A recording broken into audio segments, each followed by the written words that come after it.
maître de l'autoportrait dévoile son génie de la gravure. Le fonds Glénat expose les œuvres de Rembrandt et permet d'initier les plus jeunes à la technique. La patinoire se prépare. 3 semaines avant les internationaux de France de patinage, Pôle Sud se modernise. Les premiers équipements avant l'événement sont en place. Et puis une 8e victoire Grenoble s'impose face à Biarritz au Stade des Alpes. Mais les Grenoblois en veulent plus et attendent le match référence. Bonsoir à tous, bienvenue dans votre JT de ce vendredi 27 octobre 2017. L'art à la une, le maître du baroque est considéré comme l'un des plus grands peintres de l'histoire. Et si l'œuvre de Rembrandt retentit encore à travers la vérité saisissante de ses autoportraits, le néerlandais laisse une œuvre conséquente gravée dans le fer. Le fonds Glénat a acquis une 60aine de gravures. Le papa grenoblois de la BD propose de la découvrir. Mathias nous y emmène.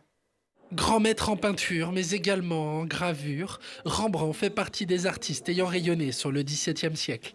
Le fonds Glénat à Grenoble vient d'acquérir 68 estampes sur les 300 qu'a réalisé le Hollandais tout au long de sa vie. Alors Rembrandt à Grenoble, c'est complètement inédit et inouï. C'est le fonds Glénat pour le patrimoine et la création qui a acheté cette collection au printemps dernier. 57 gravures qui appartenaient au Britannique Neil Kaplan et qui a souhaité s'en séparer. Cette collection, il l'avait commencée en 1984. Elle était centrée principalement sur les portraits et les autoportraits de l'artiste. Et puis on l'a enrichi d'un lot de 11 nouvelles gravures au début de l'été. Pour admirer ces petits formats qui ne sont pas sans rappeler les planches de bande dessinée, il faut se doter d'un des accessoires favoris de Sherlock Holmes.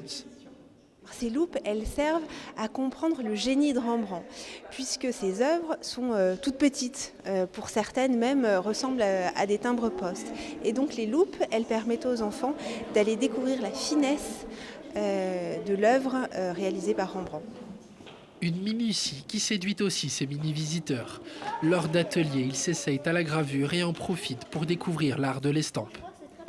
On est en train de faire des tampons.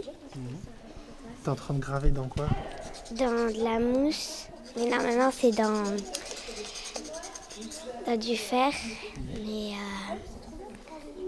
ça serait un peu trop difficile si on le faisait dans du fer. Je ne savais pas que les gravures, ça se faisait comme ça en fait.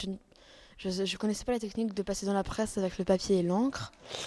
Les gravures, je ne savais pas qu'on faisait avec du vernis. Par contre, je pensais qu'on prenait plutôt une pointe en acier avec un petit maillet et qu'on tapait dessus. Ces œuvres seront conservées au couvent dans un cabinet au nom de l'artiste, mais pour des raisons de conservation ne seront pas toutes visibles en même temps. L'exposition est visible, en tout cas, au couvent Sainte-Cécile jusqu'au 16 décembre prochain. Grand maître toujours, Stendhal se fait voler la vedette dans sa ville natale par Marcel Proust, qui mobilise une équipe de l'université Grenoble-Alpes, 95 ans après sa disparition. Le projet Corps Proust pour correspondance de Proust vise à l'édition scientifique numérique d'environ 6000 lettres écrites par Marcel Proust, un travail en collaboration avec l'Université américaine de l'Illinois et un laboratoire du CNRS à Paris. Plus d'infos au micro de Charlotte Faulkner. Dans ce projet éditorial, il y a 2 volets. Un volet de numérisation des originaux des lettres conservées dans des bibliothèques patrimoniales, des bibliothèques universitaires américaines, Bibliothèque nationale de France et d'autres plus petites institutions, qui permettront à l'internaute sur la plateforme de visualiser, de voir directement sous forme de facsimilé photo numérique les lettres de Proust, mais un volet plus important de transcription, de balisage et d'annotation critique qui permettront de lire le texte qui est souvent assez lisible et de comprendre les enjeux des lettres par le biais d'un système d'annotation. Donc il s'agit de recontextualiser en quelque sorte les lettres de Proust en les insérant dans leur contexte culturel d'origine et d'avoir un texte enrichi par un système de balisage qui permettra, avec un moteur de recherche, de rechercher, par exemple, toutes les formules d'adresse de Proust ou bien toutes les œuvres citées dans ces lettres ou d'autres documents. Un projet qui s'inscrit dans la continuité du travail d'annotation d'un passionné qui s'appelait Philippe Kolb et qui était professeur à cette université de l'Illinois. Un petit tweet ce matin a attiré notre attention. L'adjoint au maire de Grenoble, Pascal Clouer, transposerait bien à notre ville cette évolution d'une rue de Copenhague qui était autrefois noire de vélos. Puis la voiture est passée par là, puis elle s'est généralisée, mais les vélos se sont imposés de nouveau. Évident et exemplaire, note l'élu, l'occasion de rappeler que vous, cyclistes grenoblois, pouvez participer à l'enquête lancée par la Fédération française des usagers de la bicyclette. Le baromètre des villes cyclables permettra d'évaluer la cyclabilité des villes françaises à partir du ressenti des usagers. L'enquête est en ligne sur le site parlons-vélo.fr. Vous pouvez témoigner de votre ressenti général de la sécurité ou du confort des déplacements, stationnement, service vélo. 48 000 réponses ont déjà été enregistrées, dont une majorité de Grenoblois. La ville est en tête au nombre de réponses reçues rapportées au nombre d'habitants. Dans moins de 3 semaines, la patinoire Pôle Sud vivra l'ébullition d'une des plus grandes compétitions de patinage au monde. Les internationaux de France, qui s'appelaient le Trophée Lalique, puis le Trophée Bompard, vont pour la première fois se dérouler à Grenoble du 16 au 19 novembre prochain. La patinoire métropolitaine prépare l'événement qui profite à sa modernisation. Exit le panneau d'affichage en place depuis 2000. Voici le scoring, un cube placé au-dessus de la glace équipé d'écran LED dernière génération et qui restera bien sûr en place à l'avenir. Plus d'infos avec le vice-président chargé des sports à la métro, Yannick Bell. C'est un nouvel investissement de la métro, donc c'est 4 nouveaux écrans LED qui vont permettre d'améliorer déjà le scoring parce que nos panneaux étaient anciens et plus maintenus. Donc améliorer le scoring, proposer aussi les événements qui vont arriver sur le territoire de la métropole et particulièrement à Pôle Sud. Et puis proposer également des images de ralenti pour certaines disciplines. Et puis je n'oublie pas aussi les clubs qui pourront aussi valoriser leurs partenaires commerciaux sur ces écrans. Donc la métro elle investit 400 000 € chaque année. Là nous allons recevoir 2 nouvelles surfaceuses donc pour l'entretien de la glace. Nous allons travailler aussi sur le bilan énergétique de cet équipement pour qu'il puisse consommer moins.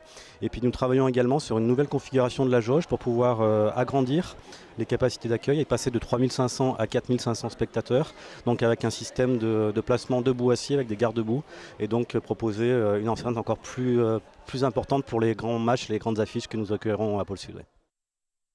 Les plus grands patineurs du monde seront là du 16 au 19 novembre prochain à la patinoire Pôle Sud, on en reparlera. Les supporters des Brûleurs de Loup auront la primeur de cet équipement. Les hockeyeurs grenoblois reçoivent Nice ce dimanche à 15h. Grenoble-Biarritz, cela vous rappelle bien des souvenirs de top 16 ou de top 14. Après avoir subi quelques péripéties chacun de leur côté, les vieux frères se retrouvent en Pro D2 cette saison. L'affiche a ouvert le bal de la 10e journée hier soir au Stade des Alpes et les Grenoblois obtiennent la note de 8 victoires sur 10, même si la copie n'est pas parfaitement rédigée. Eux qui menaient 27-14 et tenaient le point de bonus offensif, les Isérois ont perdu leur avance sur les Biarros avant de reprendre le dessus en fin de match. Score final 39-28, les Grenoblois sont toujours leaders, mais joueurs et entraîneurs en veulent encore plus. On ne peut pas maîtriser un match pendant 80 minutes, ça c'est certain, ça n'existe pas. Il y a toujours des moments de flottement, de difficulté, où on est en difficulté. Mais nous, dans les moments de flottement où on est en difficulté, il faut qu'on fasse plus le dos rond que ça. Il faut qu'on prenne le moins de points possible. Ça, ne pas maîtriser tout, c'est normal sur 80 minutes, mais il faut prendre moins de points dans ces moments un petit peu plus faibles. Oui, on est ambitieux, on a toujours faim de plus. Et maintenant, on a vraiment faim, c'est que nos matchs soient vraiment pleinement aboutis et que ça soit clair. Et puis on rappelle aussi que Grenoble et Biarritz avaient le même sponsor Capgemini, l'occasion de rendre hommage à Serge Kampf. Capgemini a été fondé il y a 50 ans. Les Grenoblois se déplacent à Carcassonne, dernier du classement, vendredi prochain. À 21h15 ce soir sur Télé Grenoble, la députée En Marche, Émilie Chalas, répond aux questions de Christophe Reville dans le Récap Info et ne mâche pas ses mots, notamment sur la question de la sécurité à Grenoble, en dénonçant un maire pas assez investie. Vous apprendrez qu'elle est aussi favorable à la légalisation du cannabis. Il faut pousser le débat jusqu'à la question de l'organisation du marché. Si vous ratez cette émission, vous la retrouvez samedi à 12h et à 18h30. C'est la fin de cette édition. Merci de l'avoir suivi. Vous retrouvez votre JT lundi prochain à partir de 18h, puis toutes les heures sur Télé Grenoble. Passez un très bon week-end.